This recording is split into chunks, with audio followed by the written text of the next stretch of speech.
ఉత్తరాలతో ప్రాయశ్చిత్త హోమాలని పౌండరీకాన్ని అంటారు. అది ఈ హోమంలోని అన్ని ప్రలోభంగా ఉన్నాయి. అన్ని ఒకటికాయలు ఒక్కొక్కటి ఒక్కొక్క లోపలైనటువంటి ఆధారం పడవగా ఉండేటువంటి గారహత్యాన్ని అంటారు. ఇది భూలోకాకారం. భూలోకం గుండ్రంగా ఉంటుందని మహర్షులు ఏనాడో చెప్పబడినటువంటి శాస్త్రం. అలాగే దక్షిణ దిక్కుగా అతిథికారంగా ఉన్నటువంటి వామగుండం అన్వహార్యాన్ని అది భూలోకం యొక్క ఆకారం. అలాగే ఈశాన్య దిక్కుగా ఆహరణీయం ఇది చతురస్రంగా ఉంటుందా శివలోకం అనేటువంటి లోకం యొక్క ఆకారం. అలాగే జనలోకం అవసత్యాన్ని ఉత్తరిగా ఉండేటువంటి ఇది త్రికోణాకారంగా ఉండి ఇది జనలోకంగా అవసత్య హోమకుండానికి సత్యలోకం సామర్థ్యకు జనాలు ఎలాగైతే రేగులు ఉంటాయో అలా మూడు రీతిగా సత్యలోకం యొక్క ఆకారం. బ్రహ్మగారు ఉండేటువంటి లోకం ఆత్మీయములుగా ఉండేటువంటి లోకముండానికి పౌండరీకాన్ని అంటారు.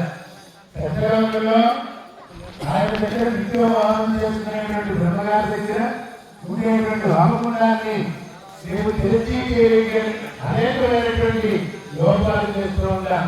దాని ప్రాయశ్చిత్తానికి మాకు ఈ భూలోకానికి ఈ పౌండరీకాన్ని ఇవ్వాలని కోరితే మాత్రం కూడా బ్రహ్మగారి చేస్తారని అంతేత ఉత్తరాంతర ప్రాయశ్చిత్త హోమాలన్నింటినీ కూడా పౌండరీకాంలో చేరి శాస్త్రవచనం ఆ కార్యక్రమాన్ని అక్కడ నిర్వర్తిస్తూ ఉంటే యజమానుల పొద్దుగా ఇప్పుడు ఆచార్యుడు చెప్పినట్టుగా ఆయన మొట్టమొదటి ఎలా ఉంటారు పాలని వారిని అనుసరిస్తూ ఆ దంపతులు కలస పట్టుకుని మగవారి మటుకు దాంట్లో ఉండేటువంటి మావిడాకు ఆ మావిడాకు కుర్చీతో తీసుకుని ఆయన ఎక్కడైతే చదువుతున్నారో ఎవరైనా ఆచార్యవారు అలా ఒక్కొక్క తర్వాతగా ఒకరు వెనకాల విగ్రహాలు ఆలయం ఇవన్నీ కూడా పవిత్రత చేసేటువంటి ప్రక్రియ. సప్తకటాలు 7 ప్రధాన ద్రవ్య క్షీర ఘృత మధు సిద్ధ చోదక అక్షచోదక కుచోదక చక్రచోదక అనేటువంటి 7. క్షీరం అంటే వారందరికీ తెలిసినటువంటిది. ఘృతం అంటే నెయ్యి, మధు అంటే తేనె, అక్షచోదకం అక్షత్రంలో వేసినటువంటి ఉదకం కుచోదకం, అలాగే దయస్కాలలో వేసినటువంటి ఉదకం సర్జపోదకం, తెల్లవారు వేసినటువంటి ఉదకం, అలాగే గ్రంథోదకం. 7 ప్రధాన ద్రవ్య 7 ఉపస్థాన కలిసి మామూలుగా చేయకూడదు. ప్రతి ద్రవ్యంలో దేవతలు ఉంటారని చెప్పబడింది. రాత్రి పాలల్లో ఋగ్వేదం, తేనెలో అధర్వేదం, అలాగే నెయ్యిలో సామవేదం, అలాగే అక్షచోదకంలో ప్రజాపతి, ఋతోదకంలో మునీశ్వరుడు, చంద్రవాదకంలో ఋతువులు, ఆయా ప్రధానమైనటువంటి దేవతలందరినీ కూడా మీరు ఆ విగ్రహాన్ని తీసుకునే ఆవాహాది కార్యక్రమాలన్నీ కూడా జరిగాయి. అలాగే నవగ్రహ శివుకి ఆ రాత్రిని తీసుకొచ్చి దానికి ఆకారం గుడి ఆకారంగా చెక్కాలని ఆ రాత్రి ఉడి శుద్ధి చేత చెక్కడం చేదన కారణ అనేటువంటి దోషాలు ఉన్నాయి.